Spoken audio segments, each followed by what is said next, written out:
A woman, Regina Romero, is currently in first place with about 56% of the votes, and that's over 47,000 votes, followed by Ed Ackerley with 40% of the votes. Now, Romero has been a city council member representing Ward 1 for 12 years, looking to become the first female mayor of Tucson. Yes, and News 4 Tucson's Eric Fink is live at Hotel Congress right now with more from the Democratic Party. Eric. Well, hey there, Angelique, John. This is a historic night here in Tucson. Regina Romero declared the winner shortly after 8 o'clock. Pima County Democratic Party Chair Allison Jones coming out, declaring her the winner. And then moments later, Miss Romero taking to the stage, thanking supporters. And I want to bring in Madam Mayor-elect Regina Romero for her first television interview since being declared the winner here in this race. Madam Mayor-elect, how does that sound? Congratulations. Thank you. It sounds incredible. I mean, we've worked for the last 11 months to get to this point, and we're very appreciative of the support from the voters of Tucson. History here. It is. It's pretty amazing. I think that Tucsonans really wanted to make sure that we made this history and that we elected the most qualified candidate in this race. One thing, what is the one piece of your platform, Regina, that you want to try to get done right away? Immediately jump on putting together a climate action plan for the city of Tucson. Without a good, livable, sustainable community, we can't work on all the issues that we want to work on, right? Economic development, infrastructure investment, investing on our police and fire, investing in our youth. And so it is something that's very important and that we're going to start from day one. Okay, thank you so much. Tucson's Regina Romero, Madam Mayor-elect here in the Old Pueblo. We'll be back in a few minutes, John and Angelique, to get you caught up on the city council races on the Democratic side. We're live tonight at Hotel Congress. I'm Eric Fink, News 4 Tucson. All right, Eric, thank you so much for that. And also running for mayor, Dr. Ed Ackerley, who is running as an independent. Ackerley, part owner of Ackerley Advertising. He also teaches college-level courses at the U of A and NAU. And News 4 Tucson's Mark Bangura live at Ackerley's party with more on that side of the story. Mark. Yeah, John, Angelique, after the news broke, Ackerley wasn't sad. In fact, he said he was happy. And that's because he said he believes the message his campaign gave was a powerful one. And despite not winning the race, he did what he wanted to accomplish. Now, Ackerley congratulated Regina, but he says he still wants to keep fighting for the citizens of Tucson, and he believes that an independent can have a significant impact in the conversation. I think that's really a good sign. I think we ran a really good campaign, and I think it's important that people know that integrity and authenticity and transparency is what people are asking for out of their government officials. They're looking for people that will tell them the truth and do the right thing for all the people of Tucson and not cower to interest groups and neighborhoods that shout the loudest and so forth. So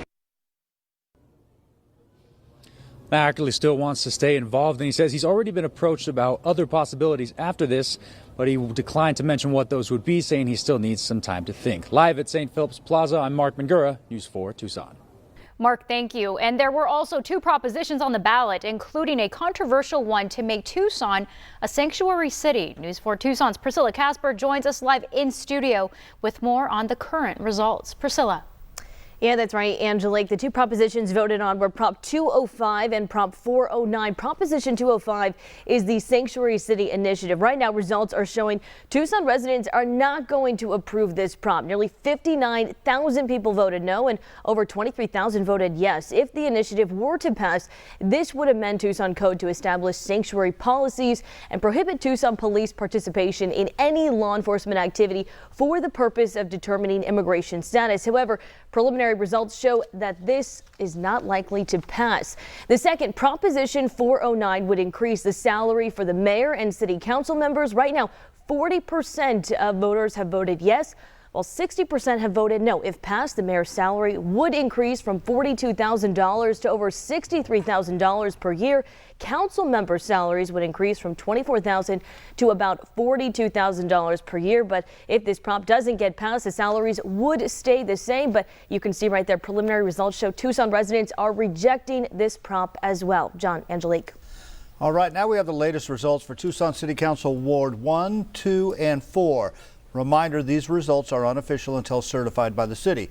In Ward 1, the race to replace Regina Romero, Democrat Lane Santa Cruz has 58% of the vote right now, while Republican Sam Nagy came in with about 40%, just a little less than 40% of that vote.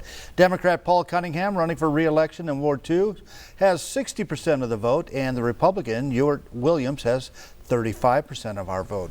And Shirley Scott retiring after serving Ward 4 for 24 years in the race for her seat. Democrat Nikki Lee with 57% of the vote. Republican Michael Hicks, former board member for TUSD, has about 38% of that vote. And there are 3 Republicans hoping to flip 3 seats currently held by Democrats. News 4 Tucson's Aaliyah Shahid live at the Republican Party headquarters near Campbell and Fort Lowell. So candidates saying this evening, Aaliyah? Well, Angelique, there was definitely some disappointment here at the Pima County GOP. As you just mentioned, those initial results, so all 3 city council Republican candidates losing to their Democratic opponent. And I spoke to each one earlier in the night about what they would like to see the projected winner do if and when in office. And here's what they had to say. Take a listen. I'd hope that this seat will continue to actually do what they said in regards to transportation and economic development, and actually do that, not just be a voice box or not just be a placeholder. That look more for the people of Tucson, the needs of the people of Tucson. You know, Tucson's been looking for an east-west access road for probably better than 40 years now. I would really like to see more community collaborative efforts in this area.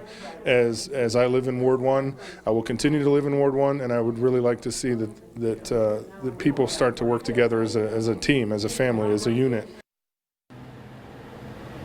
And again, some disappointment with those initial results in terms of those city council races. But I can tell you, at one point in the night, there was a resounding cheer here at the Pima County GOP. And that is when they learned that the Sanctuary City initiative had apparently been defeated. Now let's head to News 4 Tucson's Eric Fink, who was with the Democrats tonight. Hey, Eric. Hey there, Aaliyah. A bit of a different scene here with all 3 Democratic City Council candidates winning, and winning convincingly here tonight here at Hotel Congress. So Paul Cunningham will return for a 3rd term in Ward 2. Nikki Lee taking the Ward 4 spot for the retiring Shirley Scott. And Lane Santa Cruz, a newcomer to the political scene, will take the Ward 1 spot, formerly held by now Mayor-elect Regina Romero. All 3 of them humbled tonight by their victory. We caught up with all of them, starting with Paul Cunningham, and here's what they had to say. I want to take a look at making that commute from the east side to the west side, from downtown to the east side, an easier commute, in a way people can enjoy both sides of town. I think that's really important, and we've got a few strategies worked out, and I think we're going to get that over the finish line. So I really want to bring my business and technology background into the discussion to see what I can do to help create opportunities for other Arizonans by supporting our businesses and growing our entrepreneurs. I never saw myself doing this, but the more things change around the country, the more I felt called to do something on behalf of my community, and I decided to step up to run. And back out here live, the party's still going on here at Hotel Congress. And as Aaliyah mentioned about Prop 205, that's the Sanctuary City measure. That's the one that went down resoundingly tonight. All of the city council candidates, including Mayor Jonathan Rothschild, coming out opposed to that measure. And I talked to Paul Cunningham, who was very opposed to it. And he says, it's not that we want to take away human rights. He says, this specific law, he says, was bad law. And he's glad to see it defeated tonight at the ballot box. We're live this evening at a very victorious Hotel Congress. I'm Eric Fink, News 4 Tucson.